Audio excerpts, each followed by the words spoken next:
You scroll through your phone every morning, drowning in updates, headlines, and notifications. It feels productive, right? Like you're plugged into the world. But beneath that flood of information, there's a quiet exhaustion that creeps in. The sense that the more you know, the less you truly understand. That's the paradox that the greatest modern thinkers eventually ran into.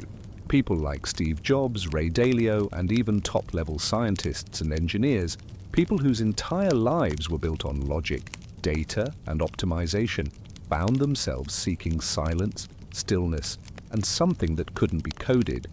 They weren't escaping technology. They were trying to reclaim control over the one technology that powers everything else, the human mind. Steve Jobs, the visionary who built the iPhone, the very device that now consumes our attention, once sat in a small meditation hall in Los Altos, California. No screens, no prototypes, no brainstorming sessions, just silence. Jobs had spent years learning Zen under Kobunchino Otogawa, a Japanese monk. For him, Zen wasn't about religion, it was about focus. It was mental design. He realized that brilliance doesn't come from accumulating more data, but from removing the clutter that hides simple truth. Every product he created reflected that discipline. The clean interface, the simplicity of design, the absence of noise. Zen was not his break from innovation. It was the engine behind it. Ray Dalio, one of the world's most successful investors, told a similar story. After years of market stress, global politics, and data models running his life, he began practicing transcendental meditation. He described it as a meta-technology, a way to clear the screen of his own mind so that insight could emerge. He wasn't meditating to escape his business empire, he was meditating to run it better. It became his edge, his system reset. He said that meditation gave him the ability to remain calm when the world was panicking, to see patterns in chaos, to hear the signal through the noise. In a world addicted to reacting, he trained himself to observe. What these people discovered was the same truth that monks had known for thousands of years. The brain is not a container for knowledge, it is a lens. And the clearer the lens, the sharper the vision. The problem with our modern world isn't that there is too little information, it is that there is too much unprocessed information.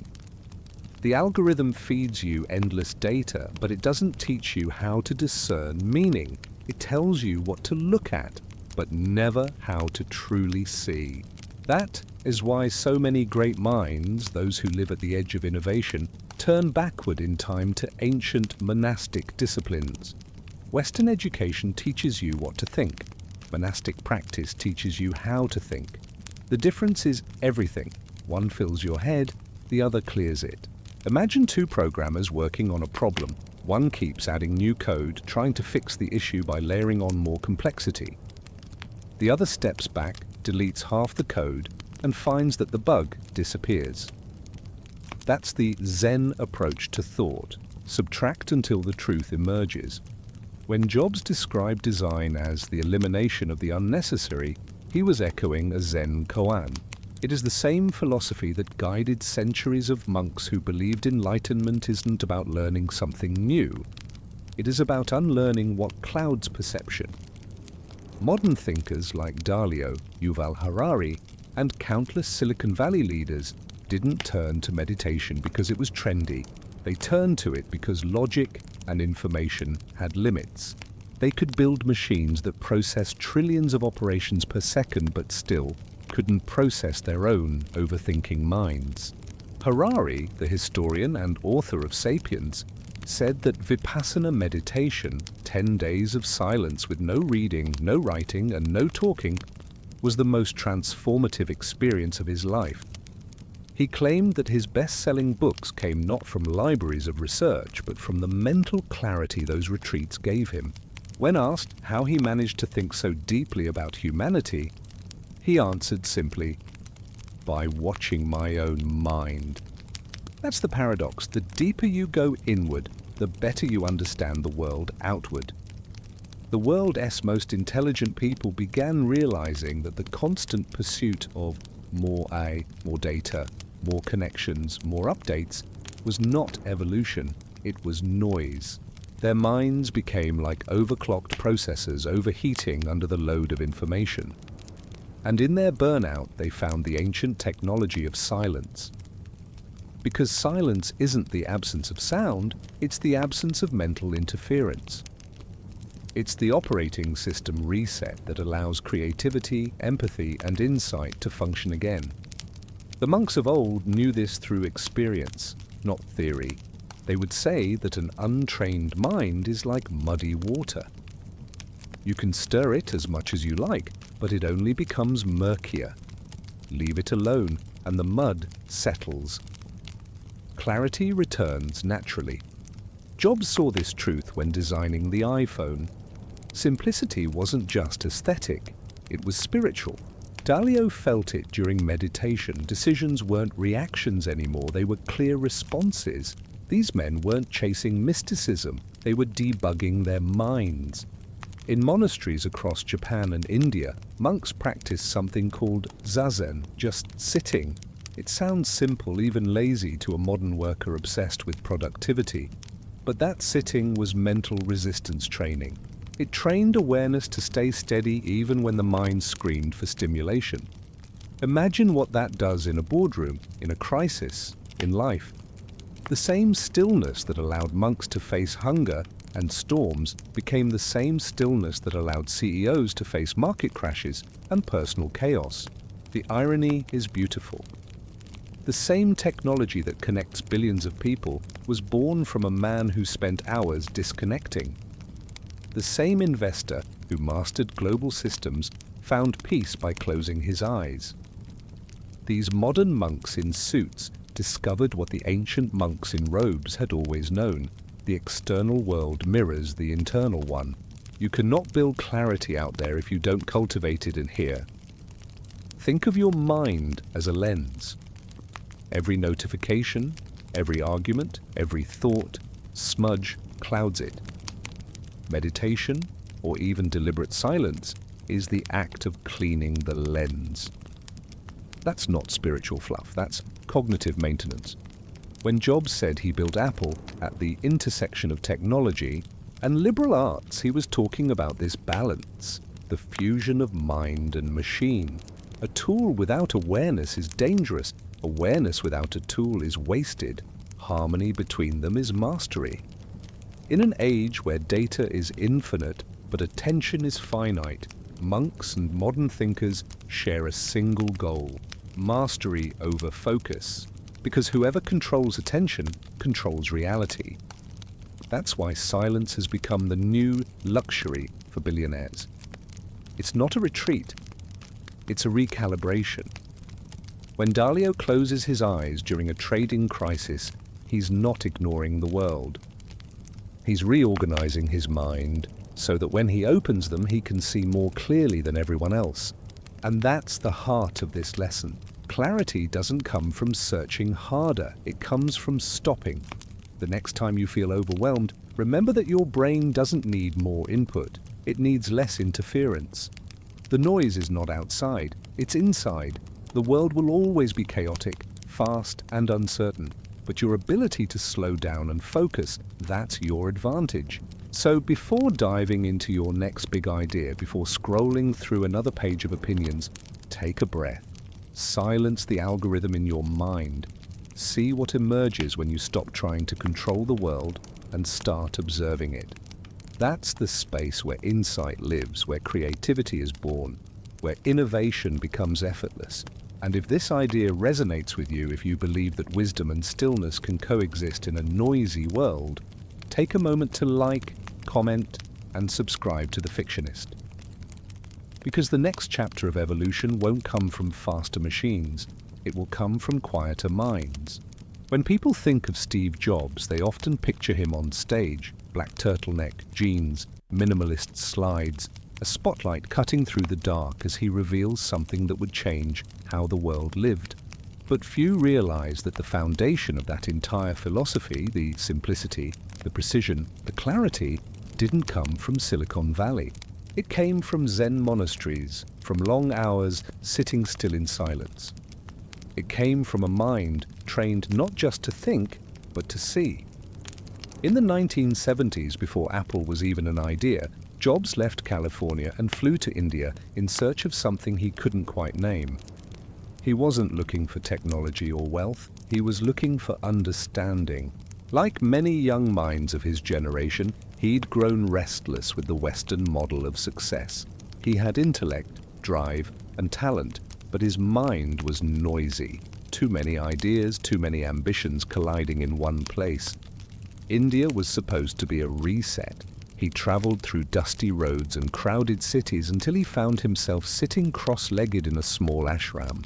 The silence was uncomfortable at first. No meetings, no brainstorming, no deadlines, just the rhythm of breathing and the stillness of thought. He later said those experiences changed him more than any university or business could. The meditation didn't give him new ideas, it stripped away the unnecessary ones. It showed him that clarity doesn't come from thinking harder, but from thinking less.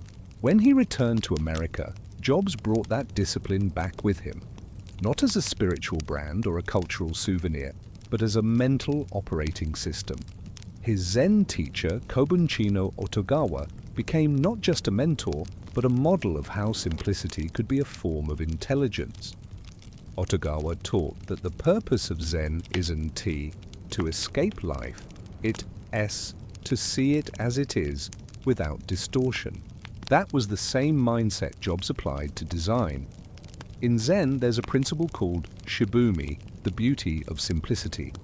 It's the idea that perfection is achieved not when there is nothing more to add, but when there is nothing left to remove. Jobs took that principle and built an empire around it. You can see it in every Apple product, the clean, white background, the single button, the absence of clutter. Even the packaging was designed to evoke calm and precision. To most companies, minimalism meant less. To Jobs, it meant more focus, more intention, more truth. When the first iPhone was being designed, his team presented him with a prototype that had multiple buttons. Jobs stared at it silently. Then he asked one question. Why do we need any buttons at all? The room froze. The engineers explained the functions, the user needs, the practicality. Jobs listened, then said, "We can make it simpler." That was the Zen discipline speaking. Simplicity not as a lack of effort, but as the ultimate refinement of it. Every unnecessary detail was a distraction from the essence of the experience. This wasn't just aesthetic, it was psychological.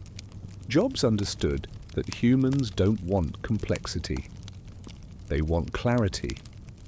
They don't want 1,000 choices. They want one perfect one.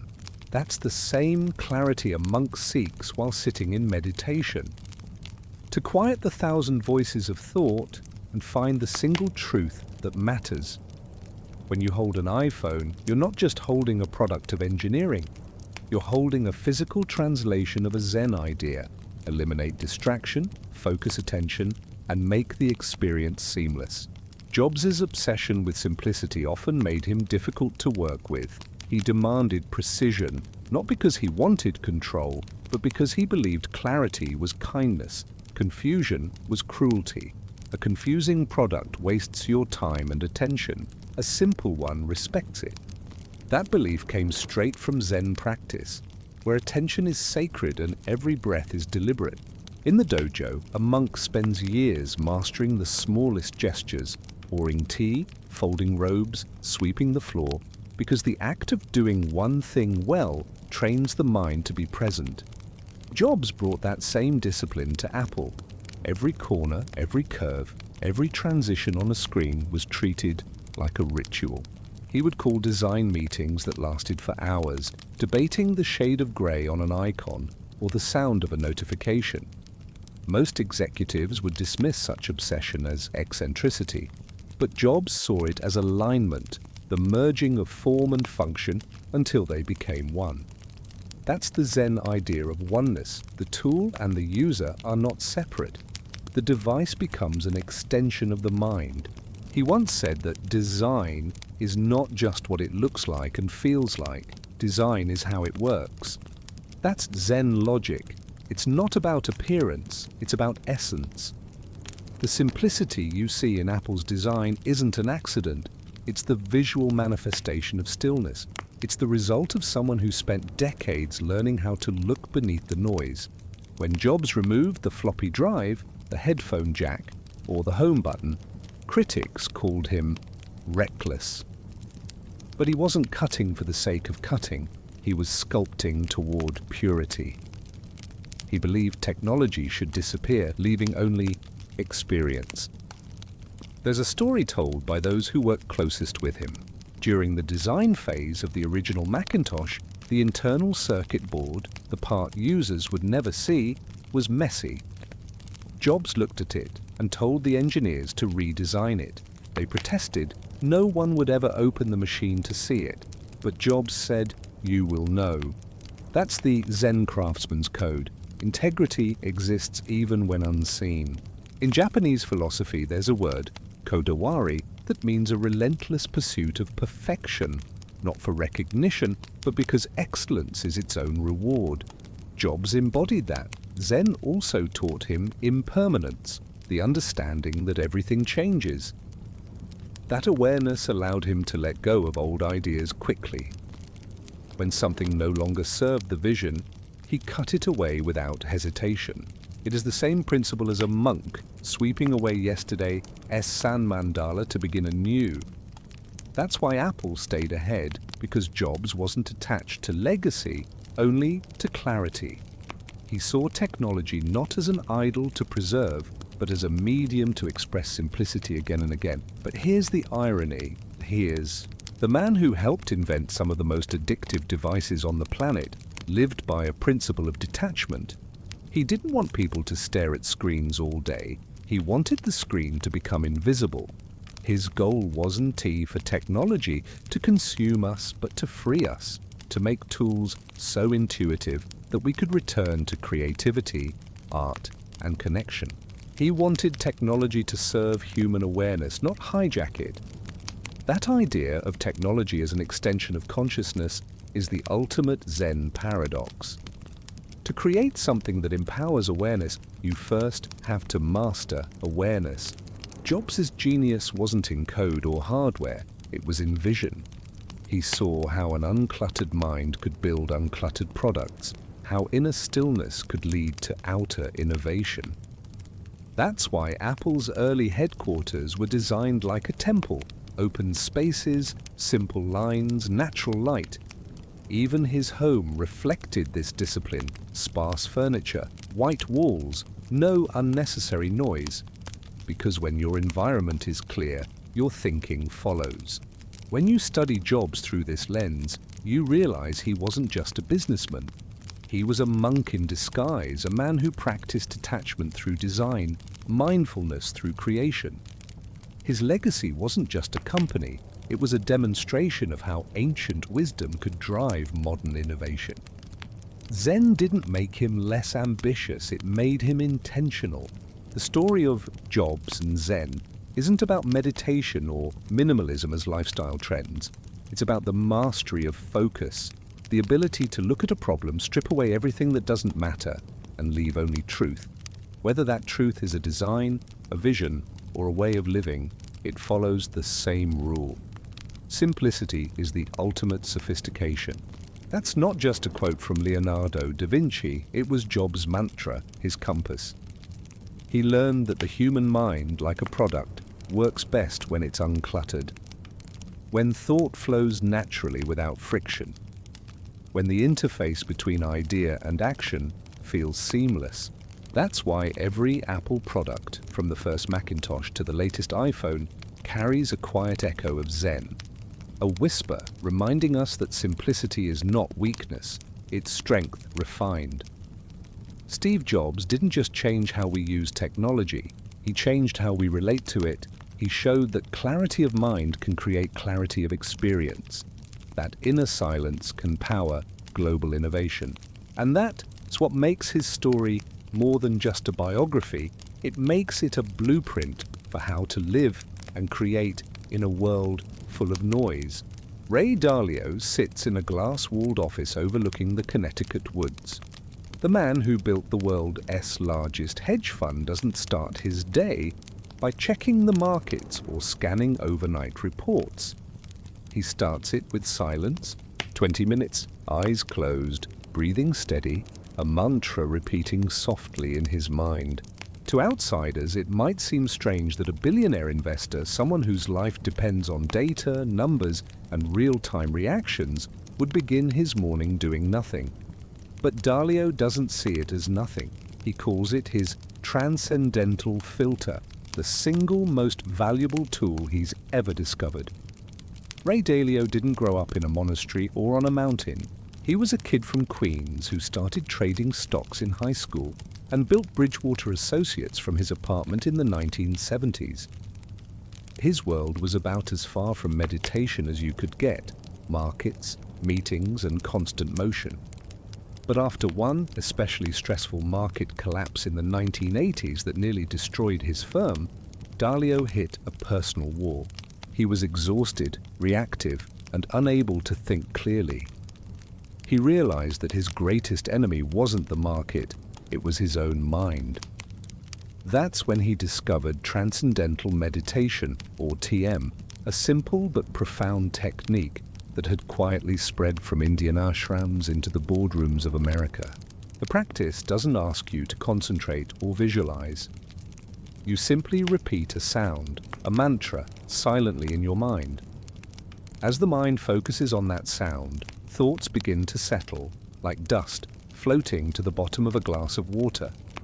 The surface clears, what's left is awareness, quiet, steady, and wide enough to hold everything without breaking.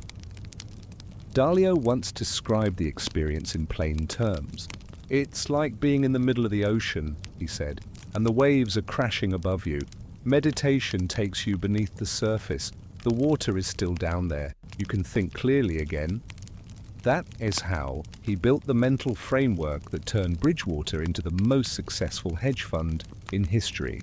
For Dalio, TM became a mental filter, something that caught emotional noise before it could distort judgment. In the high-stakes world of finance, where billions shift in seconds, every reaction counts. Fear can make you sell too soon. Hope can make you hold too long. Both cloud your perception. Meditation gave Dalio what he called equanimity, the ability to see reality without emotional interference. It didn't make him emotionless, it made him aware of emotion without being ruled by it. Imagine sitting in front of a dozen monitors flashing red. The market is collapsing, analysts are panicking, investors are calling. Most people's instincts scream to act. Do something, anything to stop the loss. But Dalio's discipline allows him to pause. He watches the chaos without identifying with it. He lets the first emotional wave pass before making a decision. That pause, that fraction of stillness, often separates success from disaster. It's not magic, it's trained awareness. Bridgewater Associates became famous for its culture of radical transparency, where employees challenge one another's ideas without ego. That too was born from Dalio's meditative clarity. Meditation taught him that the ego, the voice that demands to be right, is the root of blindness. If you can watch that voice without feeding it, you can learn from anyone. Dalio didn't want a company full of people who defended their opinions. He wanted one full of people who observed them. In other words, he built a hedge fund that functioned like a monastery of minds, where the goal wasn't to be right, but to see clearly. This discipline shaped his investment philosophy, but it also reshaped his personal life. Dalio often talks about how meditation expanded his sense of perspective. In trading, you can lose a fortune overnight. Meditation made him understand that the loss wasn't personal, it was an event in time. That detachment didn't dull his ambition, it refined it. When you're not reacting to every spike and crash, you can focus on long-term truth instead of short-term noise. You stop trying to predict the world and start aligning with it. He once told a story about a day when markets moved sharply against his firm. His team expected frustration or panic. Instead, he smiled. "We're learning," he said. That response wasn't passive, it was powerful. It came from a man whose mental clarity allowed him to see opportunity where others saw disaster. Meditation trained him to witness the rise and fall of markets with the same calm awareness that a monk might use to observe his own thoughts. Dalio describes this as seeing things through the machine. To him, reality is like a giant system with patterns, cycles, and feedback loops. When emotions get in the way, the system becomes invisible, but when the mind is calm, you can see how the parts fit together. You can make better predictions, not by guessing, but by observing clearly. That's how Bridgewater's data-driven strategies became legendary. They weren't cold or robotic. They were grounded in the human capacity for equanimity, the ability to stay balanced while everyone else tips over. This connection between finance and meditation might seem strange, but it reveals something universal. Whether you're managing billions or just navigating daily life, the same rule applies. Emotion clouds perception. When you're angry, afraid, or anxious, you see a distorted version of reality. TM works like a mental lens cleaner. It doesn't remove the challenges, but it helps you see them as they are. Dalio says that after meditating, his mind feels like a clear sky after a storm. The clouds of emotion may return, but for a time, you can see beyond them. The most striking part of Dalio's journey is how ordinary the practice is. There's no incense, no robes, no rituals, just a few minutes a day of turning inward. Yet the results are extraordinary. He claims it improved his creativity, his relationships, even his health. But most of all, it gave him the ability to operate with calm precision in chaos. In meditation, he says, you learn that you can't control the waves, but you can learn to surf them. That's how he faced market crashes, recessions, and crises without losing his center. It's worth remembering that Bridgewater manages hundreds of billions of dollars, enough to move entire economies, and yet its founder bases his decision-making on a practice that costs nothing, requires no technology, and takes only time. That's the paradox of Dalio's philosophy.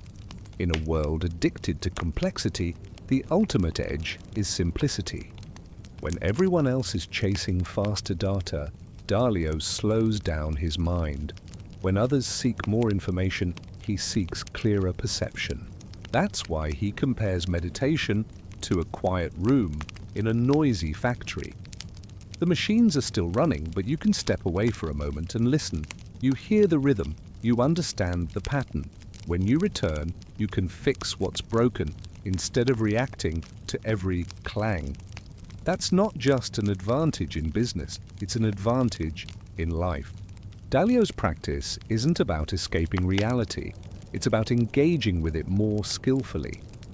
Transcendental meditation doesn't tell you to ignore your emotions or suppress your stress. It simply shows you that you are not your thoughts. You can observe them the same way a scientist observes a chemical reaction without becoming part of it. That distance gives you freedom. It's the same freedom a monk cultivates through years of practice, now applied in a world of numbers and risk. In that sense, Dalio represents a bridge between Wall Street and the monastery, between intellect and awareness. He proved that meditation isn't about religion or spirituality. It's about performance and perception.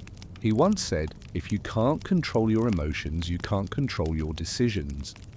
And meditation for him was the method to gain that control, not through force, but through understanding. Over the decades, he's introduced TM to thousands of his employees. Some practice it to reduce stress. Others use it to sharpen focus. But at its core, the reason is the same. It helps them filter reality. It helps them pause before reacting. It helps them see. In a company built on analysis, meditation became the hidden algorithm. the human software that kept everything running smoothly. The story of Ray Dalio and his transcendental filter is a reminder that the mind is the ultimate marketplace. Every thought is a trade, every emotion a price. If you trade impulsively, you lose. If you observe patiently, you win. Dalio's meditation didn't make him rich by luck or mysticism. It made him calm enough to notice what others missed. And in the world of markets, or in the world of living, that's the real edge. In the high-pressure world of modern business, ego is often mistaken for confidence. It's the voice that tells leaders they're right, that their instincts are flawless, and that admitting fault is weakness. But in reality, ego is the silent saboteur of progress. It blinds, isolates, and eventually destroys those who cling to it too tightly. That is why some of the most successful executives in the world, people who live surrounded by constant validation and stress, have quietly turned to monastic wisdom. What they found wasn't mysticism, but a mental discipline that allowed them to separate their identity from their impulses. In monasteries, monks spend years learning to observe the mind without judgment. This practice, known as mindfulness, teaches them to watch emotions as they rise and fall like waves on the surface of the sea. They don't deny anger, fear, or pride. They simply recognize that these emotions are temporary. They come and go. They are not the self.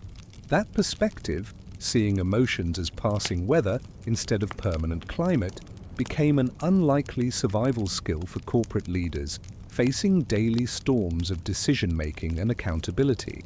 A CEO in a boardroom might not sit cross-legged in a robe, but when they face angry shareholders or a failed product launch, they encounter the same mental battlefield monks have trained to navigate for centuries.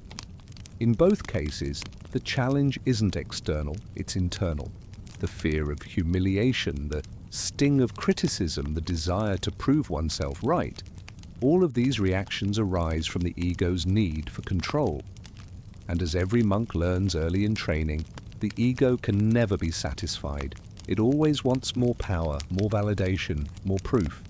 Mindfulness doesn't destroy the ego, it puts it in perspective. When practiced regularly, it creates a small but critical space between stimulus and response. Imagine a senior executive being told that a major project they championed has failed. Without awareness, ego reacts defensively. They might blame others, deny responsibility, or double down on a flawed idea just to protect their pride. But with mindfulness, there's a pause. In that pause, the executive can see the emotion, anger, shame, frustration, without becoming it. They can ask, what's true here? What can I learn? That shift transforms failure from a threat into feedback. Ray Dalio, who built a company culture around this principle, often said, pain plus reflection equals progress. He understood that emotional pain isn't the enemy. Unconscious reaction is. By viewing each mistake as data instead of a personal attack, leaders gain what monks call detachment from self. This doesn't mean they stop caring. It means they stop identifying with every emotion or thought that passes through their mind.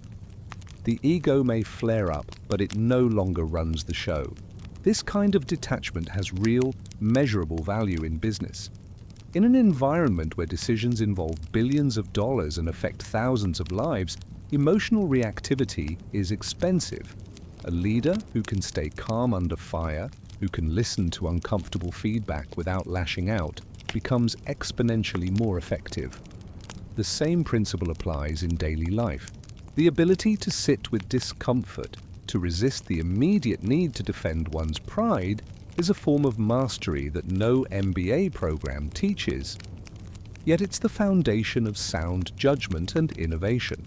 Consider the story of Satya Nadella, the CEO who transformed Microsoft from a sluggish, ego-driven corporation into a revitalized, empathetic powerhouse. When he took over in 2014, Microsoft was known for internal rivalries and defensive leadership. Nadella introduced something radical, a culture of humility. He encouraged his executives to listen more than they spoke, to learn from competitors, and to admit what they didn't know. His approach wasn't born from corporate strategy, it was deeply influenced by mindfulness and self-awareness. He reframed ego as an obstacle to learning, not a badge of authority. The result was one of the most dramatic turnarounds in modern business history. What Nadella and others discovered is the same truth monks have lived for centuries. Detachment from ego doesn't weaken ambition, it refines it. Instead of chasing recognition, detached leaders chase understanding. Instead of clinging to being right, they focus on getting it right. This subtle shift frees an enormous amount of mental energy that would otherwise be wasted defending the fragile identity the ego constructs. That energy can then be redirected into creative problem-solving, collaboration, and long-term vision. In monasteries, novices are often assigned repetitive, menial tasks, sweeping floors, washing dishes, copying texts. The point isn't the task itself, it's to observe how the ego reacts. Does the mind complain? Does it seek validation? Does it resist humility? The monk learns to notice these reactions without indulging them. In a similar way, when leaders practice mindfulness, every board meeting, negotiation, or setback becomes a training ground. Each moment offers a chance to notice how pride surfaces and to let it go. Over time, this develops what Zen teachers call beginner's mind, a mind open to learning, unburdened by the need to appear perfect. One of the greatest advantages of this mindset is flexibility. Ego clings to old ideas because admitting change feels like defeat. Detachment allows adaptation. When a company's environment shifts, as it always does, leaders who are not bound by ego can pivot quickly. They can abandon outdated strategies without losing self-worth, because their identity isn't tied to being right. It's tied to learning and growth.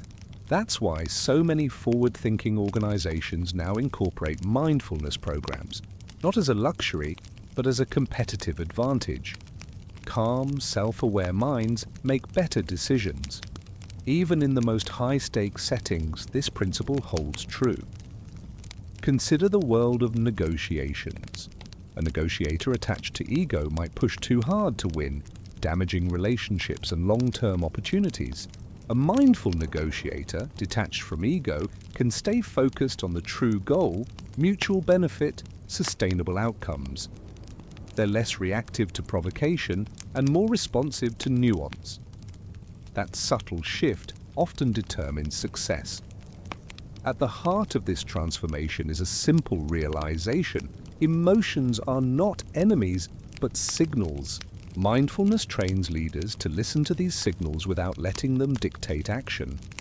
Anger might signal that something feels unfair. Fear might signal uncertainty.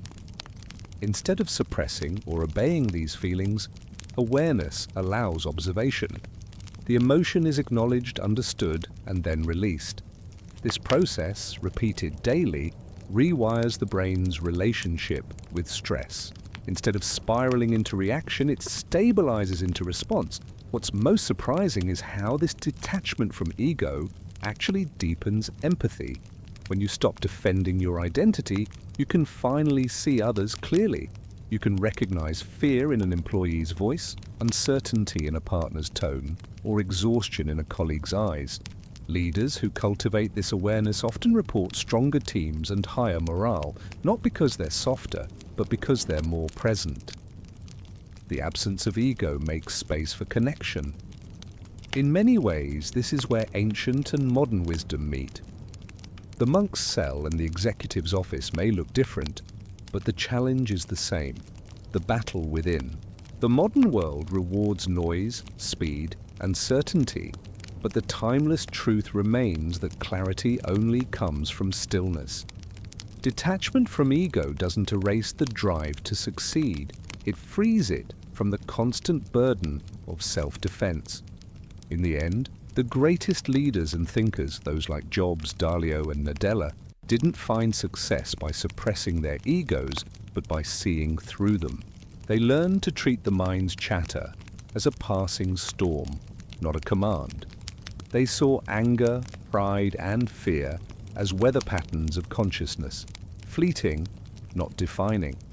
Through that lens, they could admit mistakes without collapse, hear criticism without fury, and change direction without shame. That's the paradox at the core of monastic wisdom. By letting go of control, you gain it. By loosening the grip of ego, you hold reality more firmly.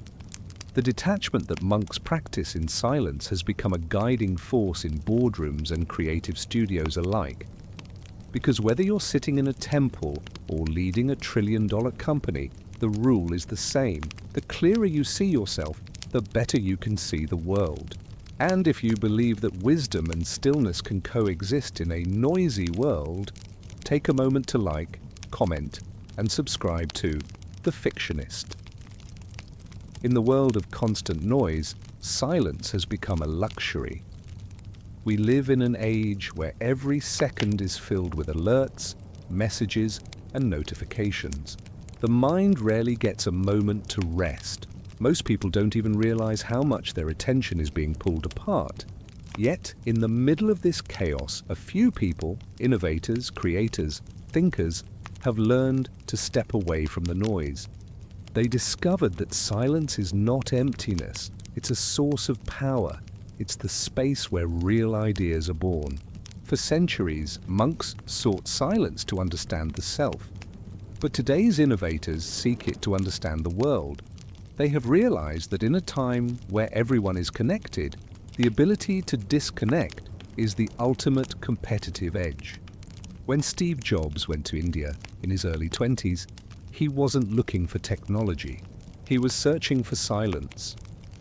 He sat in temples where people meditated for hours without speaking. He observed how stillness could sharpen perception, how a quiet mind could notice things that noise hides. That experience stayed with him long after he returned to Silicon Valley.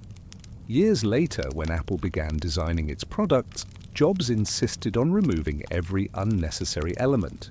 He said that simplicity isn't just about design, it's about clarity of thought. And clarity only comes from silence. The same principle applies to every field. Ray Dalio, one of the most successful investors in history, practices transcendental meditation twice a day. For 20 minutes, he sits in silence, repeating a mantra. It might sound simple, but that silence gives him what he calls equanimity, the ability to see things as they are, not as he wants them to be. When markets crash or investors panic, Dalio stays calm. His decisions come from clarity, not fear. That clarity comes from quieting the noise of thought long enough to see the truth beneath it. In modern business, attention is currency. Every app, every advertisement, every headline is designed to hijack it. The more distracted you are, the less effective you become. Monks have known this forever. Their discipline isn't about denying the world, it's about mastering focus. They understand that silence is not the absence of sound, it's the presence of awareness. It's the moment when the mind stops reacting and starts seeing. When innovators like Jobs, Dalio, or Nadella seek solitude, they are not escaping work, they are refining their minds for it. Imagine a designer trying to come up with a breakthrough idea while checking messages every 5 minutes. Or a CEO trying to make $1 billion decision while juggling 20 emails, 3 meetings, and a dozen distractions. Their brains are constantly shifting context, never diving deep enough to see patterns. This state, what neuroscientists call continuous partial attention, is mental exhaustion disguised as productivity. Silence, by contrast, allows for deep work. It is the mental equivalent of diving below the surface noise of a stormy sea and finding calm waters where clarity exists. Thomas Edison, who held over 1,000 patents, used silence deliberately. He would sit in a dark room, holding metal balls in his hands, letting his mind wander between wakefulness and sleep. When he drifted off, the balls would drop, waking him, and he'd record the ideas that came in that twilight silence. It wasn't luck, it was a method. He knew that inspiration doesn't come when the mind is loud, it comes when the mind is still enough to listen. Silence isn't just mental, it's physical. Studies show that even brief moments of quiet change the brain. In 2013, researchers at Duke University discovered that 2 hours of silence per day led to new cell growth in the hippocampus, the part of the brain responsible for memory and emotion. In other words, silence doesn't just clear the mind, it rewires it. That's why innovators often describe their best ideas as coming out of nowhere. They emerge from the quiet spaces the conscious mind rarely visits. In a practical sense, silence is a skill. It requires training. Monks spend years cultivating it because silence exposes the noise within, the endless chatter of thoughts, plans, and anxieties. Most people avoid it for that reason. They fear the stillness because it confronts them with their own mind. But those who endure it learn to control attention. That's what separates great innovators from average ones. The great ones know how to focus without being pulled apart by distraction. In Silicon Valley, there's a growing trend among top executives to take silent retreats. These retreats last anywhere from a weekend to several weeks, during which participants give up speaking, phones, and even reading. At first, they struggle. Their thoughts race, their minds resist. But after a few days, something shifts. The inner noise fades and a kind of mental space opens up. Many describe it as mental clarity or seeing the bigger picture. When they return, they make sharper decisions, create better products, and manage with more patience. What they experience is what monks have always known. Silence sharpens perception. Even in creative fields, silence plays a crucial role. Writers, artists, and filmmakers often talk about entering the zone. That state isn't magical, it's neurological. It's the result of sustained, undistracted focus. It's when the mind stops splitting attention and starts building connections. George Lucas once said he built Star Wars out of long periods of quiet reflection, sitting alone in his office, sketching and reworking the story until it clicked. Those long, silent hours gave birth to one of the most iconic universes in cinema. Silence also has a moral dimension. It creates humility. When you spend time in silence, you realize how much of what you say and think is unnecessary. You start to listen more to yourself, to others, to the world. You learn that wisdom doesn't shout, it whispers. That's why monks speak little. They conserve words the way a craftsman conserves material, using only what's needed. In leadership, that restraint translates into power. Leaders who listen more than they speak, who think before reacting, command respect. They aren't swept up in the noise of competition because they operate from calm, deliberate stillness. There's a reason why some of history's greatest thinkers, Isaac Newton, Albert Einstein, Nikola Tesla, spent much of their lives in solitude. They weren't antisocial, they were guarding their focus. Newton famously discovered gravity not in a lab, but alone in a quiet garden watching an apple fall. Einstein used to say that the monotony of solitude stimulates the creative mind. Silence gave them access to deeper patterns of thought, connections that noise would have drowned out. Today, the irony is that silence has become harder to find, but more valuable than ever. Every ping, every scroll, every new feed steals a fraction of attention. But for those who learn to protect it, silence becomes a kind of superpower. It's the foundation of creativity, strategy, and intuition.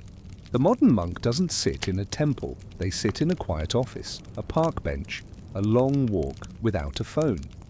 They understand that the best ideas come when the mind has room to breathe.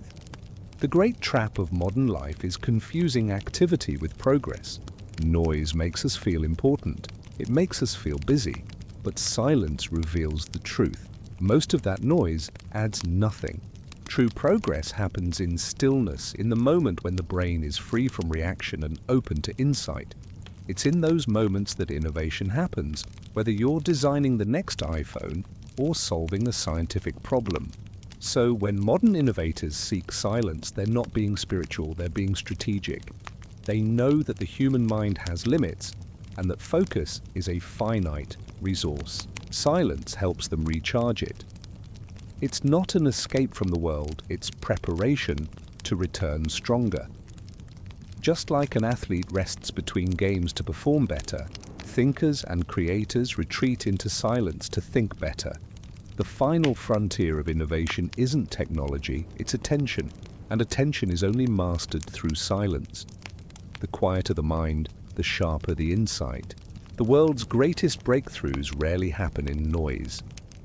They happen in the quiet moment after distraction fades, when thought becomes clear enough to see what no one else has noticed. In that stillness, amid the vast silence that monks have always revered, lies the rarest advantage in the modern world, the ability to think deeply while everyone else is reacting.